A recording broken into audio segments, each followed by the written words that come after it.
La quatrième vertu que nous allons voir ce soir d'un intercesseur, c'est qu'un intercesseur est altruiste et sacrificiel. L'altruisme a des racines latines et françaises. L'altruisme désigne une qualité que possèdent les personnes qui se concentrent sur autre chose qu'elles-mêmes. Et sa racine révèle l'objet de cette tendance généreuse. L'altruisme dérive du mot français autrui. Quelqu'un dit autrui, qui signifie les autres.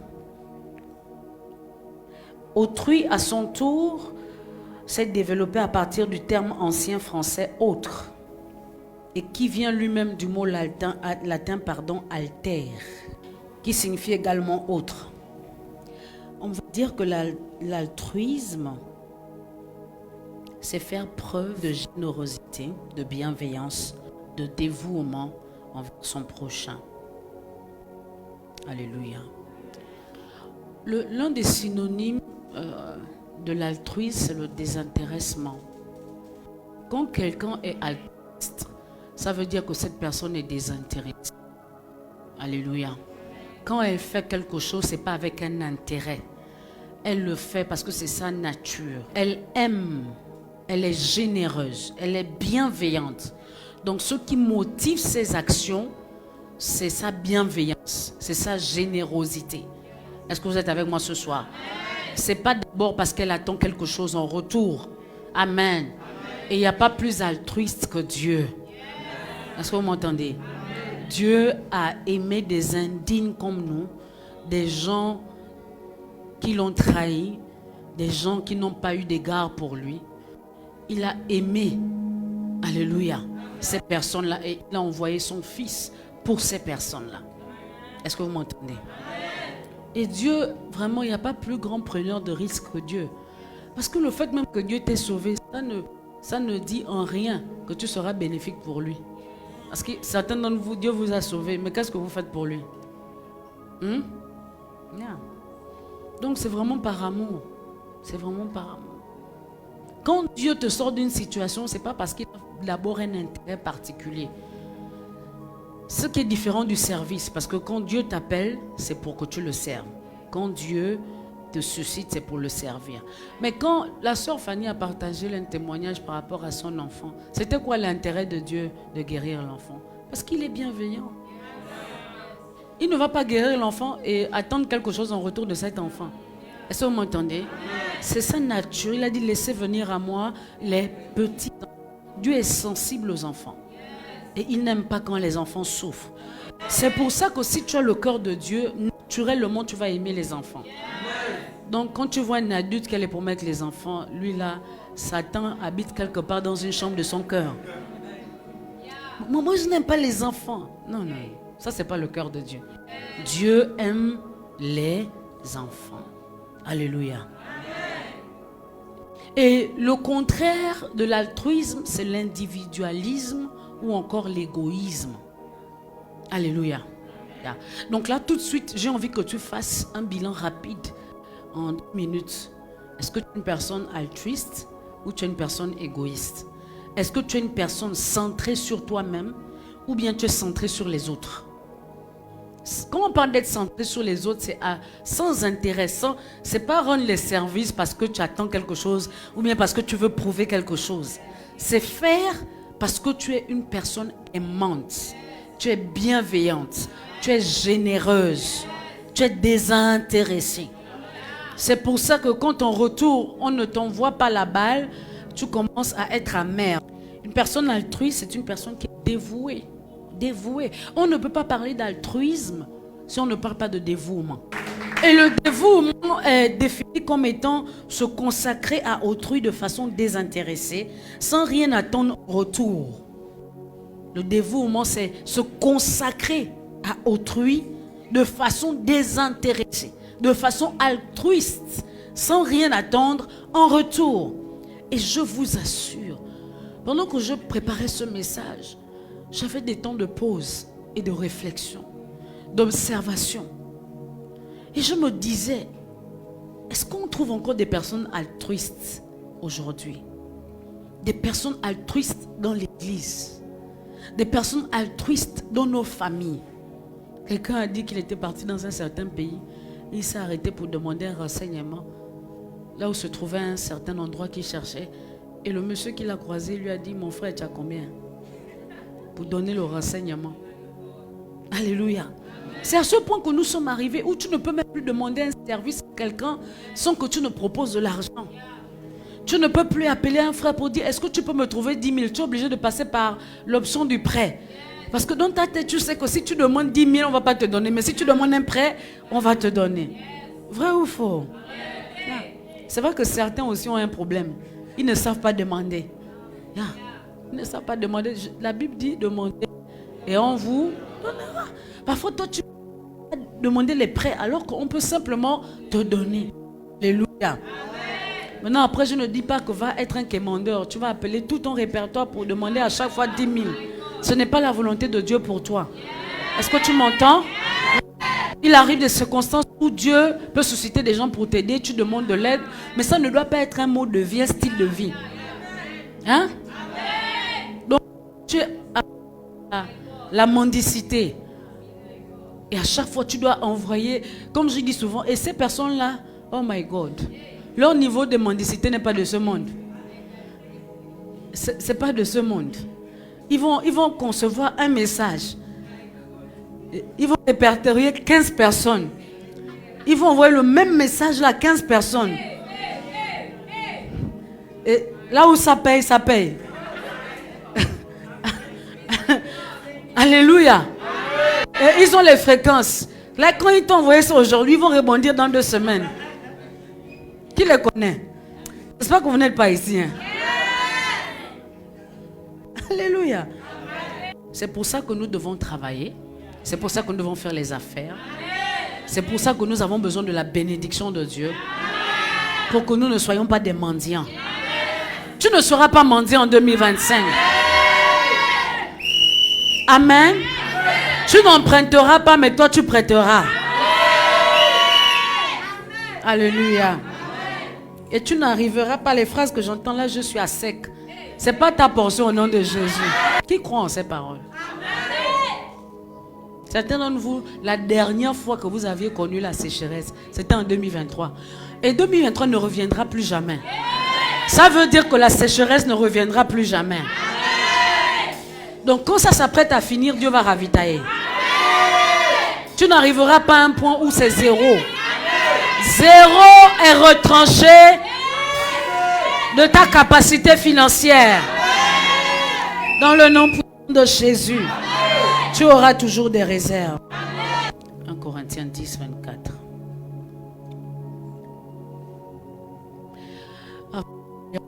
Je disais tout à l'heure que c'est étrange, mais on ne trouve presque plus des personnes altruistes. Le message que je vais te donner, vous devez ouvrir vos cœurs pour le recevoir. Il y a comme une pensée ou des pensées diaboliques que Satan est en train de faire circuler à travers les réseaux sociaux. Et c'est en train de diviser les gens. C'est en train de s'aimer la zizanie dans le cœur des gens. Vous savez, aujourd'hui, ce qu'on enseigne, c'est l'égoïsme. Oh, il faut prendre soin de toi-même. À un moment donné, tu dois être concentré que sur toi-même. Tu dois penser à toi. On enseigne le je, le moi. Mais ce n'est pas ce que la parole de Dieu enseigne. Et si la parole de Dieu enseignait le je et le moi, on ne serait pas là aujourd'hui. Est-ce que vous m'entendez? On est sauvé parce que quelqu'un a décidé d'être altruiste. Le ministère existe parce qu'il y a eu des altruistes. Il y a des gens qui ont payé le prix, qui ont laissé leurs ambitions, leurs intérêts pour prêcher l'évangile et que l'évangile arrive vers nous. Donc 1 Corinthiens 10, 24 dit ceci, que personne ne cherche.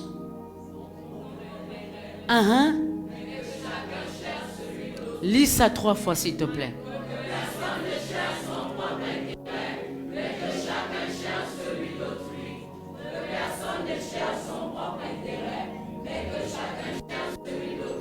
Alléluia.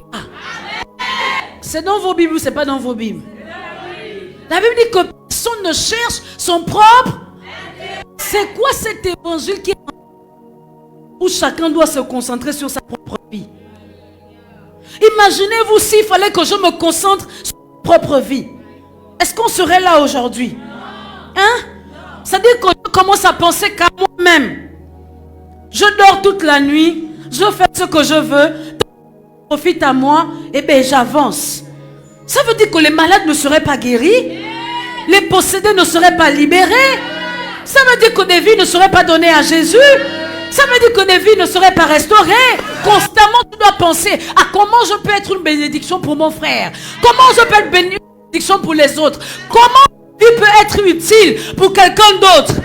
C'est pas que tu es seulement là en train de te centrer. Moi, ma famille, mes enfants, mon travail, mon ceci, mon cela. Ce n'est pas de Dieu. L'égoïsme n'a jamais été de Dieu. Quand la Bible classe les personnes qui sont poussées par l'ennemi, poussées par Satan, on cite les égoïstes parmi. Et on dit que les égoïstes n'hériteront pas le royaume des cieux. Dieu n'a pas de part avec les égoïstes. Et toutes les guerres qu'on enregistre sont motivées, sont carburées par l'égoïsme. Donc quelqu'un a vu son intérêt quelque part. Il est prêt à ce que donc, plusieurs personnes meurent. Donc c'est quelle chrétienté que nous pratiquons aujourd'hui qui est centrée sur soi-même? Quelle chrétienté? Nous sommes devenus insensibles. Ça, c'est pas la nature de Dieu. Ce n'est pas la nature de Dieu.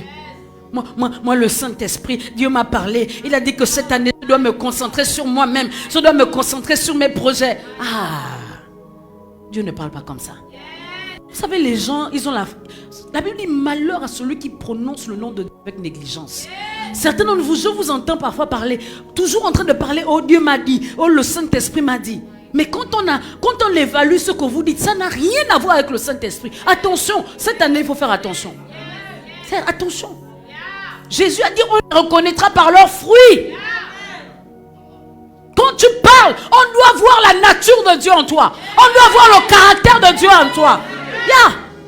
L'une des manières pour évaluer un prophète, c'est pas à travers sa vie. Tu ne peux pas parler au nom de Dieu et tu n'as pas la nature de Dieu. Tu parles au nom de celui pour lequel tu portes la nature. Un intercesseur doit être altruiste. Je vais vous donner un autre verset. Parce que vous allez me dire, oh mais ça n'apparaît qu'une seule fois dans la Bible. Même si c'était une demi-fois. Philippiens chapitre 2 verset 4. Rapidement, Philippiens 2, 4. Vous-même vous allez lire. Vous allez lire. Voici des versets à mémoriser. Pendant ces 40 jours, l'une des choses que Dieu fait à travers le jeûne, c'est régénérer ta mémoire. Donc tu dois utiliser ces moments pour mémoriser. Les versets que tu cites mal là, c'est l'occasion de repartir dans ça et les mémoriser à nouveau. Amen. Lisez avec moi s'il vous plaît, 1, 2, 3, go.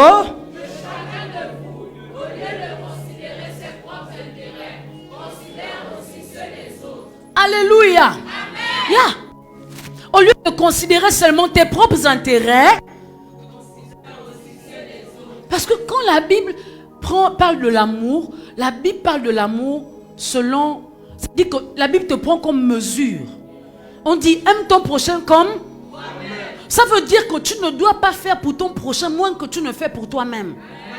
Quand tu veux faire du bien à ton prochain, tu dois chercher le meilleur. Tu ne fais pas de manière négligée. Parce que si c'était pour toi que tu aurais fait cela avec. Donc, que chacun de vous, au lieu de considérer ses propres... Donc, vous savez, l'intercession, c'est porter les fardeaux de Dieu. C'est prier les fardeaux de Dieu. Donc, quelqu'un qui est centré sur Christ va se focaliser sur les fardeaux de Dieu. C'est pas que tu es dans la présence de Dieu. Le Saint-Esprit te met à cœur de prier pour quelqu'un d'autre. Toi, tu es en train d'insister avec ton sujet de prière.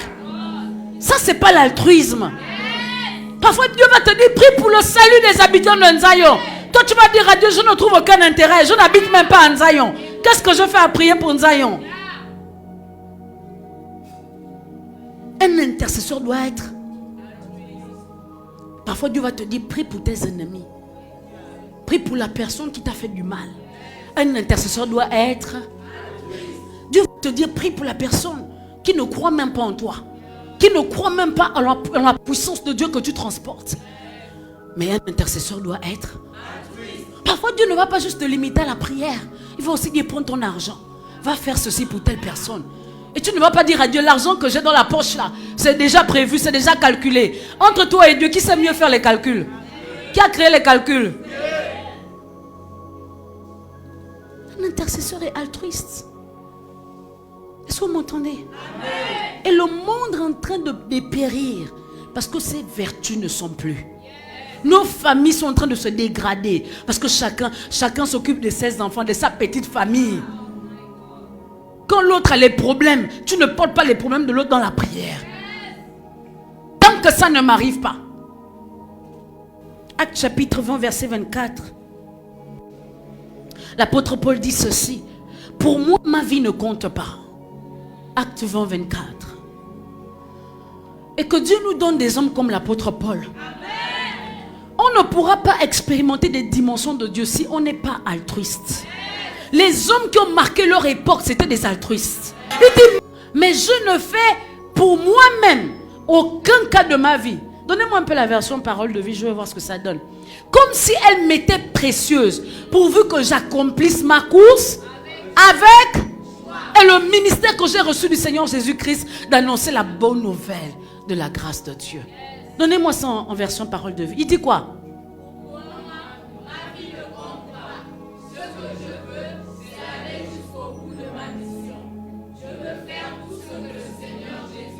Je veux faire tout ce que le Seigneur Jésus m'a demandé.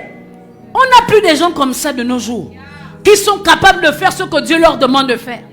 On a plutôt une catégorie de personnes qui sait raisonner avec Dieu, qui est plus intelligente que Dieu. Quand Dieu te demande de faire quelque chose, toi tu réponds avec ton orgueil. Dieu te parle. Celui qui t'a donné le souffle de vie te donne une instruction, mais tu as une opinion tellement élevée de toi que tu es capable de répondre à Dieu et de dire à Dieu pourquoi tu ne peux pas faire ce qu'il te demande de faire. Dis-moi, ma vie ne compte pas. S'il doit y avoir des changements dans nos familles, si le Gabon doit changer, si des choses doivent se produire, il va falloir des hommes comme ça. Des hommes qui pourront payer un prix et qui ne seront pas conscients de moi. Et Dieu n'utilise pas les gens comme ça. Je dis Dieu n'utilise pas les gens comme ça. Quand Dieu cherche un homme, il commence à chercher une personne altruiste. J'ai mes réalités, mais je veux d'abord répondre au fardeau de Dieu. J'ai des manquements, mais je veux d'abord répondre au fardeau de Dieu. J'ai des situations, mais ce que Dieu demande sera ma priorité. Dieu dit chercher premièrement le royaume des cieux et la justice de Dieu. Et toutes ces... Est-ce qu'il n'est pas conscient? Est-ce qu'il n'est pas conscient que tu as besoin d'un travail? Est-ce qu'il n'est pas conscient que tu as besoin de te marier? Et il y en a qui ont fait des choses de la vie, des petits dieux. Toute ta vie chrétienne se résume à chercher ce que tu veux dans ton cœur, pas à répondre au fardeau de Dieu. Si les gens venaient à l'église pour chercher Dieu pour les autres, on serait loin aujourd'hui. On ne pousserait pas les gens pour le service. Non, les gens viennent pour un intérêt. Ils viennent parce qu'ils pensent qu'ils peuvent utiliser Dieu. Je vais venir. Attendez, que Dieu me donne d'abord le mariage, vous allez voir. Attendez, que Dieu me donne un travail. Tu es insensé. Tu es insensé. Tu es insensé. Dieu a suscité les apôtres, les prophètes, les pasteurs, les docteurs, les évangélistes pour l'édification des saints. Mais l'édification, la résultante de l'édification, c'est l'utilité. La Bible dit, nous sommes la lumière du monde. C'est pour ça qu'on ne peut pas rester dans les 4 murs de l'église du 1er janvier au 31 décembre. Parce que Dieu a fait de nous le sel de la terre. Donc on vient ici pour recevoir un équipement afin d'être une bénédiction. Mais on a des chrétiens égoïstes. Chaque jour, ils veulent recevoir l'onction. Une fraîche onction. Tu veux une fraîche onction aujourd'hui? L'onction d'hier, tu en as fait quoi? Hein? Tu veux une nouvelle dimension? La dimension d'hier, qu'est-ce que tu en as fait? Les 40 jours là, je veux que Dieu... Mais quand Dieu aura fini de faire ça, qu'est-ce que toi tu vas faire avec? Si on avait des gens altruistes. Et l'église primitive était une église altruiste. Les gens ne se contentaient pas de manger dans les maisons. Quelqu'un avait quelque chose qui ramenait du champ, il apportait ça à l'église. Chacun apportait et ils se retrouvaient ensemble. Ils partageaient ce qu'ils avaient. Mais c'est un esprit qui n'existe plus dans nos églises aujourd'hui. Ton frère n'a pas mangé, toi tu as mangé. Tu as même entendu qu'il n'a pas mangé. Tu as 1000 francs dans ton sac. Tu ne sors pas 1000 francs pour donner à ton frère. C'est quel égoïsme? Centré sur nous-mêmes. Tu travailles quelque part. Et tu connais quelqu'un qui a besoin du travail. Tu entends comment on fait des... Tu es centré. Tant que moi, ma place est sécurisée ici. Luc 22, 41 à 46. La Bible déclare ceci. Puis il s'éloigna d'eux à la distance d'environ un jet de pierre. Suivez la lecture. S'étant mis à genoux, il pria, disant: Père, si tu voulais éloigner de moi cette coupe, toutefois que ma volonté ne se fasse pas, mais la tienne. Toutefois, est-ce qu'on peut bien lire, s'il vous plaît? Vous êtes là? Donc, allez-y, s'il vous plaît.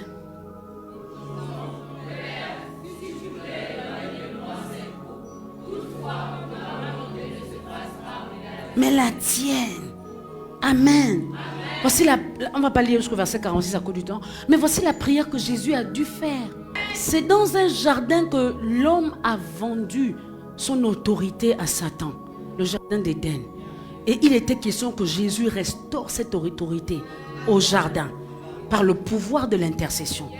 À ce moment, il a dit: parce que je ressens. La Bible dit que ce jour-là, il a prié jusqu'à ce que sa sueur devienne comme du sang. Pas ma volonté. En ce moment, j'ai envie d'être épargné de cette coupe-là. Mais là, ce n'est pas ma volonté. C'est le langage d'un intercesseur. Un intercesseur ne fait pas ce qu'il veut seulement. Ce qu'il aime.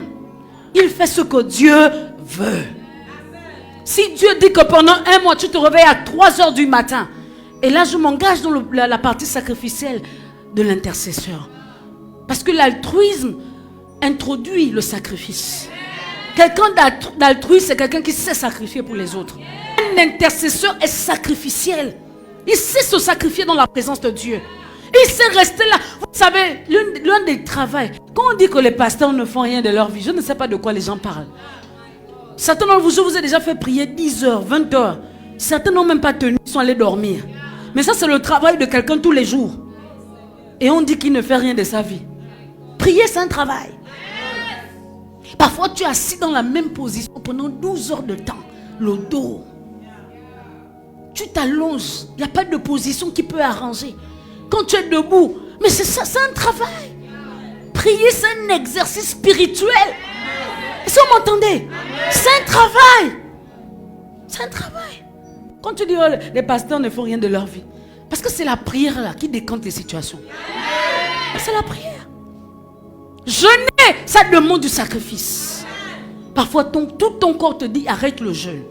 Mais il y a des vies qui doivent être sauvées. Il y a des vies qui doivent être restaurées. Tu n'arrêtes pas de jeûner.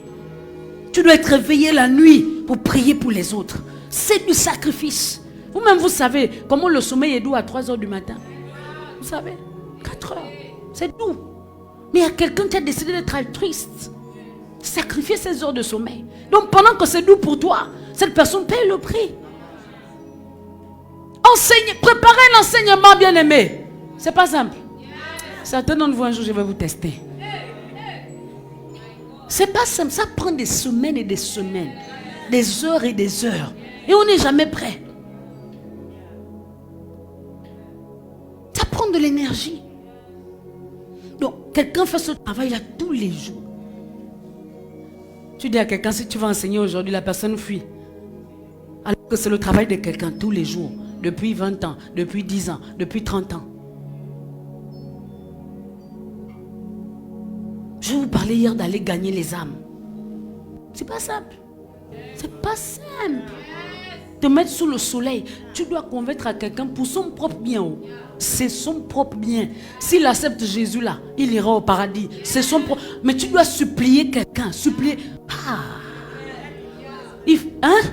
La personne te toise, te méprise, te répond bizarrement. Parfois dans la société, tu es un peu plus élevé que la personne. Mais tu vas accepter de te faire mépriser. Si tu n'es pas altruiste, comment tu fais ça? Il y a des gens, on parle aujourd'hui, n'aiment plus entendre parler du terrain. Parce que oh, quelqu'un m'a mal parlé là-bas. Quelqu'un m'a...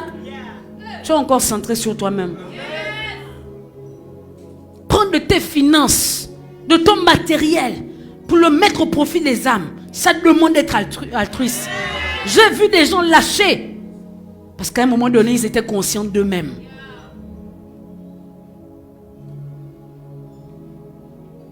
J'ai écrit un post il y a quelques temps en arrière. Je disais, vous qui dites souvent qu'après le culte, vous avez des occupations. Donc, ceux qui vont à l'évangélisation, ils n'ont rien à faire de leur vie. Ils n'ont rien à faire de leur vie. Ils sont sans destinée. Moi qui viens prêcher ici, je n'ai rien à faire de ma vie. Toi, tu as les occupations.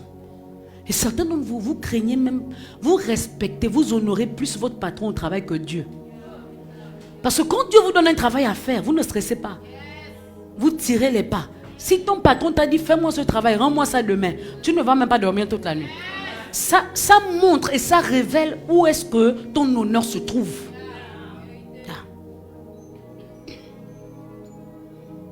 Je ne suis pas en train de dire que si on te donne un travail à faire, là où tu exerces en entreprise, ne le fais pas. En effet, toi tu dois faire avec la différence, avec l'esprit d'excellence. Mais ce que je dis aux gens, tu ne peux pas négliger l'œuvre de Dieu au détriment de ton travail. Est-ce que vous m'entendez? Non, non.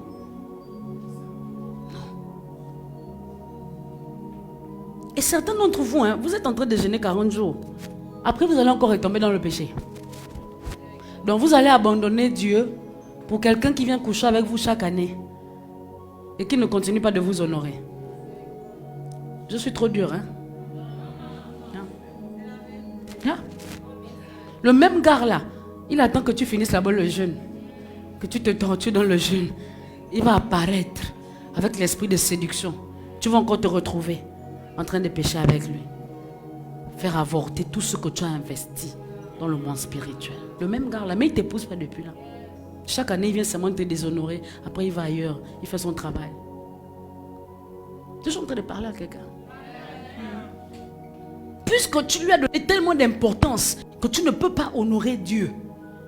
Il a tellement de l'importance. Il est au-dessus de Dieu dans ta vie. Donc Dieu te demande de te préserver du péché. Lui, il te dit, moi, s'il faut qu'on soit ensemble, il faut qu'on couche ensemble. Donc tu as fait ton choix.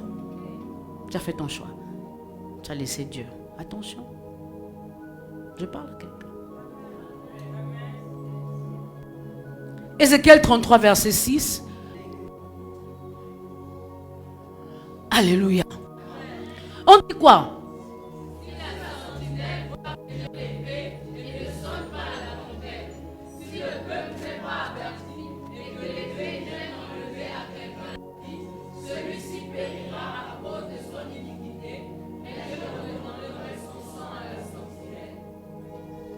Donnez-moi ça en version parole de vie.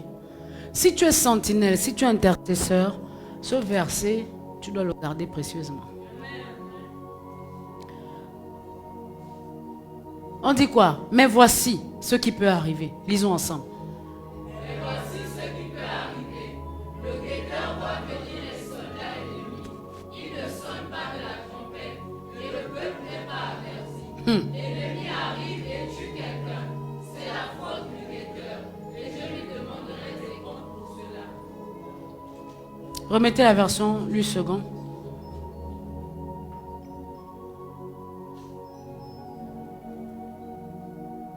On dit quoi? Mais je redemanderai à la sentinelle. C'est à ce niveau-là que Dieu prend au sérieux le ministère de l'intercession. Quand Dieu te réveille à 3 heures du matin et puis tu décides de dormir, et ce qu'il voulait épargner dans la vie de quelqu'un est arrivé, la Bible dit que son sang retombera sur ta tête.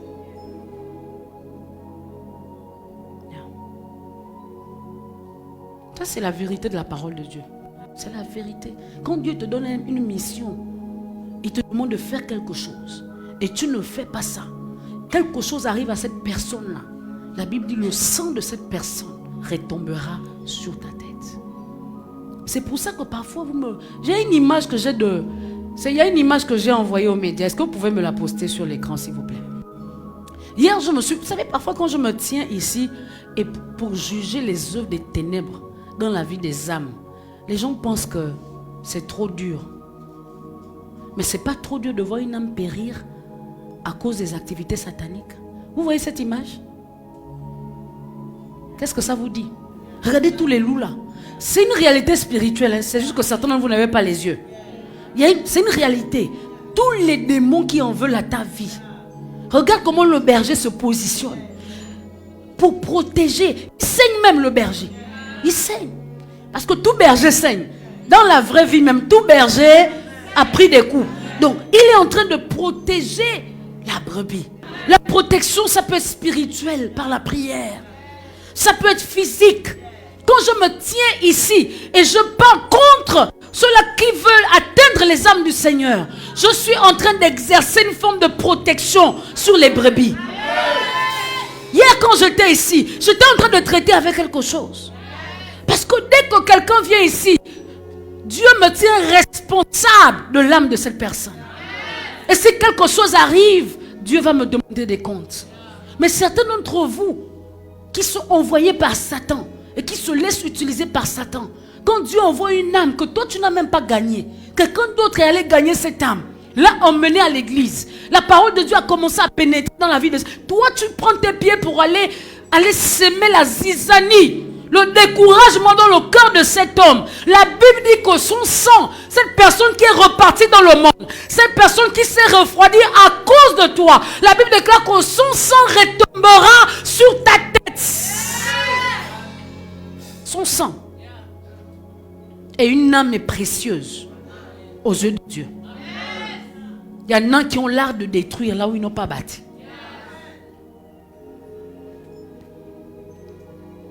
Parfois on parle avec les gens, on voit que quelqu'un a disparu de l'église, quelqu'un ne vient plus, quelqu'un s'est refroidi, et tu réalises qu'il y avait quelqu'un d'autre qui est passé, qui a donné des informations erronées, et la personne s'est refroidie. Son sang retombera sur ta tête. Je vous ai parlé de mon pasteur hier. Il est prêt à se battre. Il a dit, je suis prêt à me battre. Quand Satan veut arracher une brebis.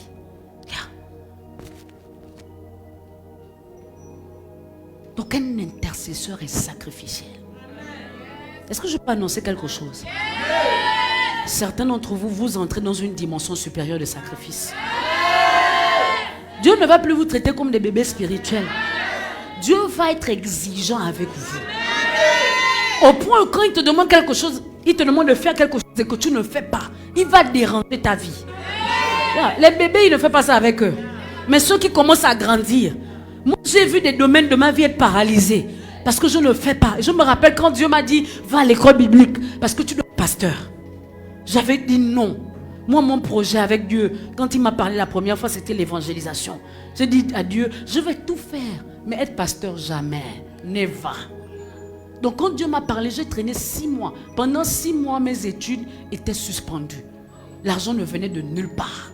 J'ai tout essayé. Et j'ai même eu de retard à cause de cela. Un jour, j'étais au culte. Et pendant qu'on était, les gens, Dieu m'a soulevé de là où j'étais. Là où je me suis retrouvé, il n'y a que Dieu qui sait. Et comment je ne me suis pas blessé, il y a aussi Dieu qui, il y a que Dieu qui sait aussi. Il a désorganisé ma vie. À un moment donné, j'ai compris que là, c'est plus juste. Il y a forcément quelque chose que j'ai fait. Quand j'ai analysé, j'ai compris que c'était ça le problème. Dès que j'ai dit oui, le lendemain, l'argent est arrivé. Le lendemain, sans forcer. Et certains d'entre nous, il y a des domaines de nos vies qui sont coincés parce qu'on n'entend pas le conseil de Dieu. On fait ce qui nous passe par la tête. Est-ce que vous m'entendez? Dieu te dit fais ça, toi tu es en train d'insister. Dis à ton voisin, insiste encore.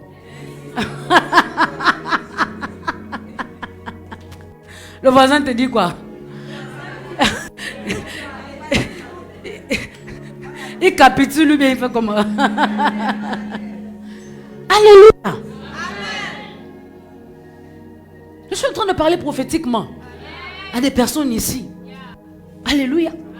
Tu dois entrer dans certains d'entre vous cette année-là. Quand nous on va finir le jeûne, le 14, pour ceux qui vont finir le 14, Dieu va te parler, il va te dire, toi tu continues. Est-ce que vous m'entendez?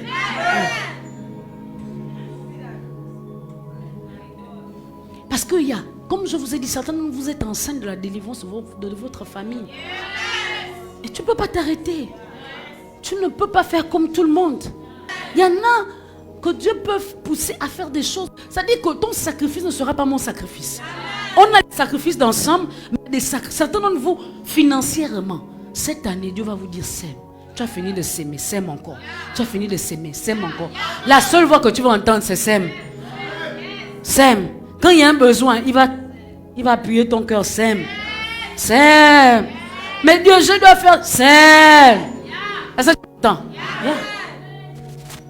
Certains d'entre vous, cette année, manger, ce sera comme un péché. Tu as envie de manger, mais tu sens que tu es en train de pécher parce que Dieu n'attend pas ça. Dieu n'attend pas ça. Certains d'entre vous, les âmes, Dieu va continuer à mettre l'urgence des âmes. Quand tu seras là tout seul, soudainement, Dieu va mettre une pensée d'une âme dans ta tête. Tes pieds vont commencer à se lever. Ton téléphone. Chacun de nous, Dieu passe par différentes manières. Mais, n'oubliez pas, un intercesseur est d'abord et Dieu ne me permet pas de parler de tous les sacrifices que je fais. C'est pour ça qu'il y a des gens, quand tu les touches, ils n'ont même pas besoin d'ouvrir la bouche. Dieu sait. Dieu sait. Catherine Coleman a dit, j'ai connu 1000 morts. Ça veut dire que je suis morte plusieurs fois. Et si tu n'es pas un sacrifice, Dieu ne pourra pas faire sortir le parfum de toi. La vie qu'on a choisie là, c'est un sacrifice perpétuel. Et comme je vous le dis, je ne le dis pas juste pour faire beau. On est conscient qu'on peut même mourir dans ça. Mais on n'a pas l'intention de lâcher.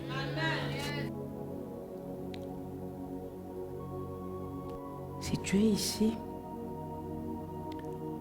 et tu ne fais pas de songe, tu ne fais pas de songe. Enfin, tu penses que tu ne fais pas de songe. Lève ta main droite, s'il te plaît. Moi, je vais prier pour toi. Tu oublies les songes. Tu sais juste que tu as fait des songes, mais tu les oublies. Yes. Est-ce que vous pouvez venir devant, s'il vous plaît? Les autres, restez dans la présence de Dieu. Conversez avec Dieu. Restez dans la présence de Dieu. Restez dans la présence de Dieu. Ces 40 jours sont un temps de restauration. Créez de l'espace pour eux, avancez-vous. Yes. Vous allez entendre ce que Dieu va faire dès cette nuit. Merci Jésus. Merci Jésus. Merci Jésus de restaurer. Merci Jésus de restaurer. Merci Jésus de restaurer. Dans le nom de Jésus. Dans le nom de Jésus. Dans le nom de Jésus. Que Dieu restaure ta capacité à voir. Que Dieu restaure ta capacité à voir. Que le prophète songeur en toi renaisse, reprenne vie. Dans le nom de Jésus. Dans le nom de Jésus. Que tout ce qui a attaqué ta capacité à te souvenir de tes sons soit attaqué et lâche au nom de Jésus. Merci Saint-Esprit. Yes.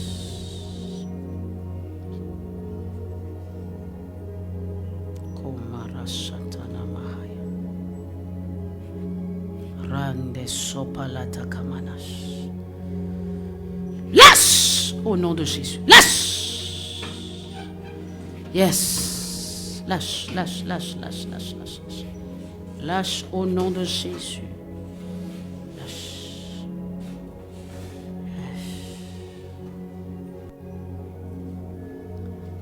Yes. Sois restauré au nom de Jésus. Sois restauré au nom de Jésus. Sois restauré au nom de Jésus. Sois restauré au nom de Jésus. Sois restauré au nom de Jésus. Sois restauré au nom de Jésus. Yes.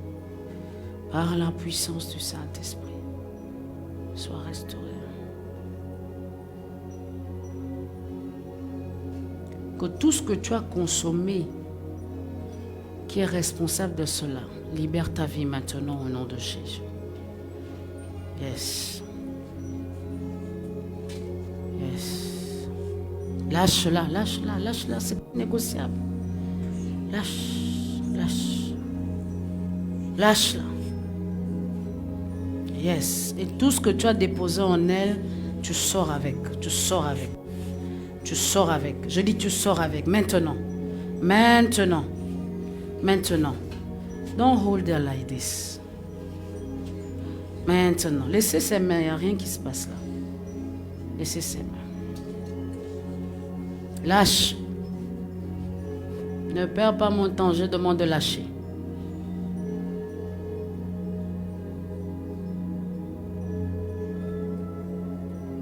Tout ce que tu as laissé à l'intérieur, ça sort au nom de Jésus. Et toi-même aussi. Merci Saint-Esprit. Merci Saint-Esprit. Merci Saint-Esprit. Merci Saint-Esprit. Merci Saint-Esprit. Merci Saint-Esprit.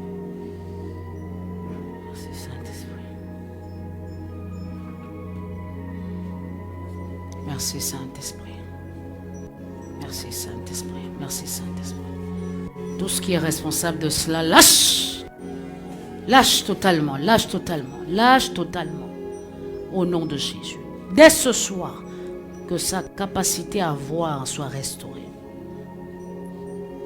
Et tout pain d'aveuglement soit consumé par nous. Lâche! Au nom de Jésus. Merci Saint-Esprit. Yes. Lâche dans le nom de Jésus. Yes. Lâche. Lâche dans le nom de Jésus. Merci Saint-Esprit. Yes. Qu'elle soit totalement restaurée. Qu'elle soit totalement restaurée.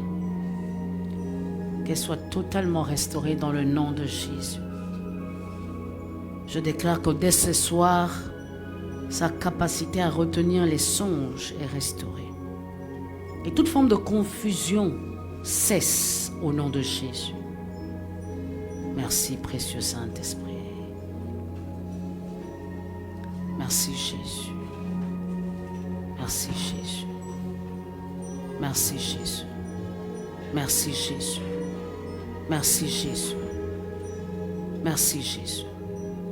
Merci de le restaurer complètement. Merci. Merci. C'est fait au nom de Jésus. C'est fait au nom de Jésus. C'est fait au nom de Jésus. C'est fait au nom de Jésus. C'est fait au nom de Jésus. C'est fait. C'est fait. C'est fait.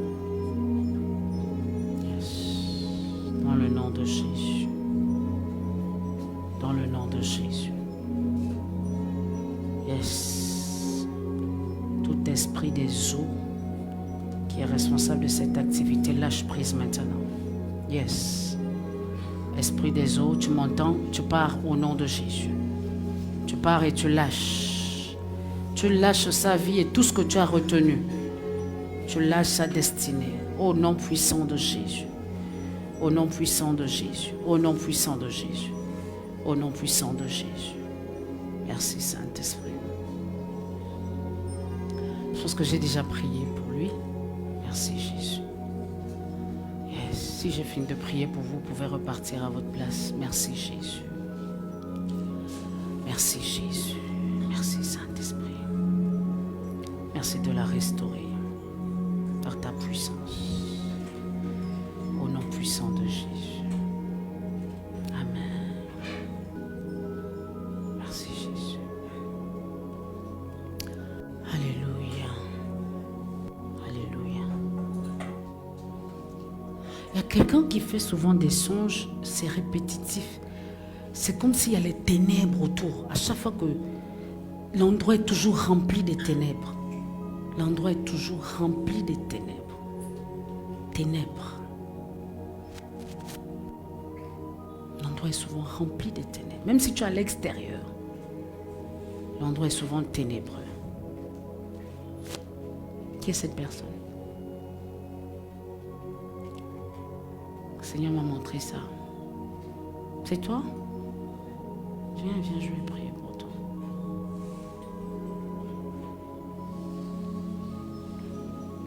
Que Dieu te restaure totalement au nom de Jésus. Que Dieu te restaure. Ramène-le. Yes. Que tu sois libéré de toutes les chaînes ténébreuses. Yes. Merci Jésus. Merci Jésus. Que la lumière soit. À partir d'aujourd'hui, que tu ne vois que la lumière. Dans le nom de Jésus.